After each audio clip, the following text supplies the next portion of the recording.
Nanka amanye amanga akhe lo mfana kuthiwa siqiniseka kamuva. Phela uhlezi eqamba amanga. Uma bemholele kahle khona hhayi uyawasho amanga. Akakhathele kuthenjwa. Khuluma uqede. Uthi ungaqeda ngikhuluma. Ngithe ungangeni emlonyeni Angithi njengamanje ubhizi uyabhuda uqamba amanga. Wesiqiniseka inkinga yakho ukuthi uhlala nabantu abakusabayo othi uma ukhuluma bakubize ngomhlaziyi. Yileyo inkinga yenza ukuthi ugcine wena uzibona ngazathi wena okufanele ukhulume noma kulalelwe wena. Kanti uzongilalela ke bhuti ukuthi sizokhuluma nawe. Hola Malema. Mawufuna sizwana uzongilalela vele kuyakuphoqa ukuthi ungilalele.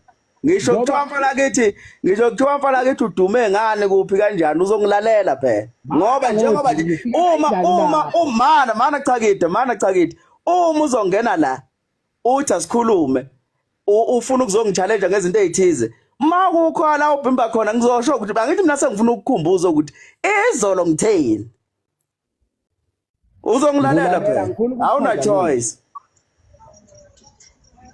Ukulalela ngifuna ukukuphazamisa ngoba nami ngifuna ungiphazamisa.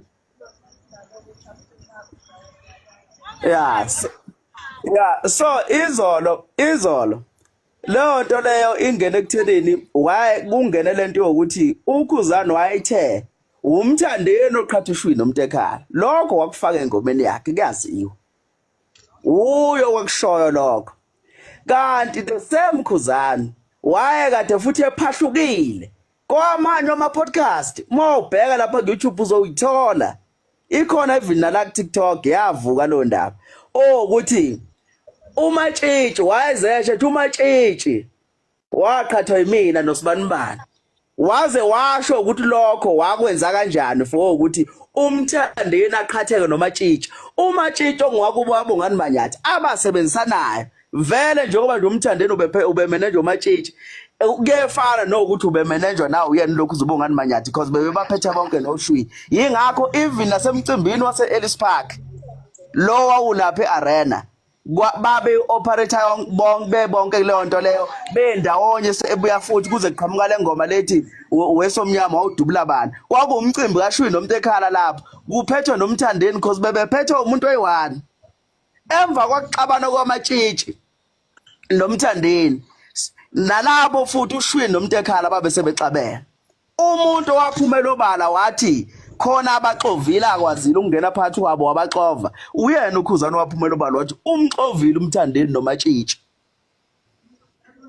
Uqedile.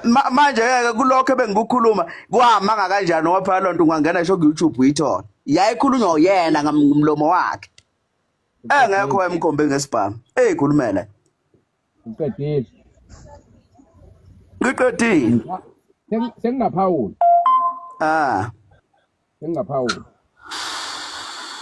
Asiqale la wesiqiniseko. uShwi nomuntu ekhala abona manje usuke ukhuluma kubekuningi. Ngithi mina uShwi nomuntu ekhala. uShwi uthi baba ngabakubangayo. Waze wafaka indaba zomkakhe ukuthi omunye wayenenamba zomkakhe. Angifuni ukungena deep down endabeni zabantu ngoba angisiyo umuntu ojwayele ukuthi uma ekhuluma akhuluma izinto angathi uyayixova. Ngifuna ukukhuluma into ngiqonde. Izolo wena siqiniseko awusakubala ukuthi uShwi babanga indalo. Usuba yabo njengoba umix ingoba ufuna ukuthi kwathi kungasondelwana noKhuzani kwanalento yokuthi sekunoKhuzani engcabaneni zakho. La kunentembi ukhona vele ngoba even kumfana obephethe iqembu loDido Lumashoba ungenile la izolo wazoyisholo yena ukuthi yena nomfowabo baxova uKhuzani. Mana ngaloyo loyo ungasho ukuthi angime ngaloyo bekukhuluma yena ngqo insizwa ebihola uDido Lumashoba. Hayi wesiqiniseko kutshele ngathi inkinga yakho uhlala nabantu abakusabayo. Mana Amanga irasta lekhothini wule sekhanda. Maybe kudala ayingamphazamisa uKhuzani.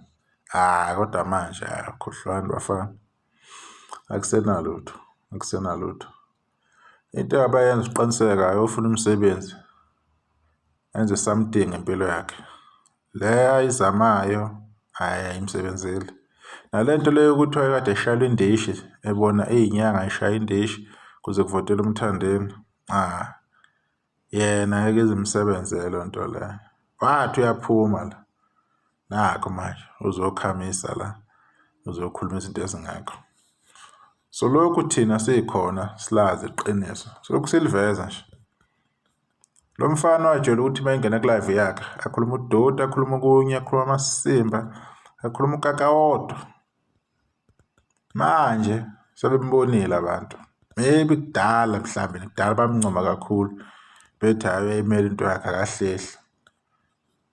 Uyikhandela iy'tori zakhe ekhanda, khuluma umbhedo.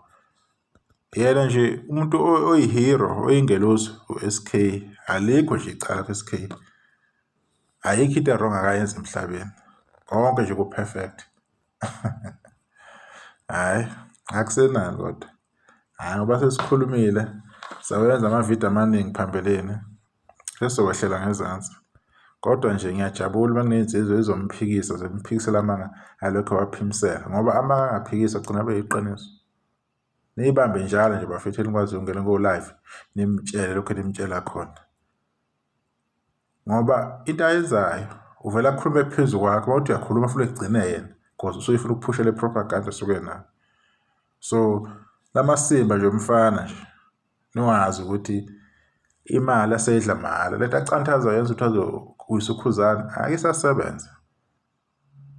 Hayi naye i-chance ukuthi angakhuluma something uKhuzani, hhayi uma kudlula lapho ayohluleka. Hhayi akunalutho laphana nje ma-Plonation, ningaze nicabanga ukuthi kanjani nize nisabe kanjani, yinja nje lena umgodo nje kuphela.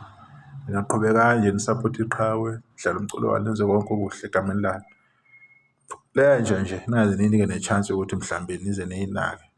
Mina ngithi umuntu into engayishiloyo ukuthi umgodo nje kuphela, umdlwane nje oklewulayo nje onikeza ukudla nedatha ukuze ukhulume uthuke uKhuzani. Uma uthi bakuphakela siqiniseke khuluma-ke amasimbi ohlala wakhuluma usuku ube nomkhalo.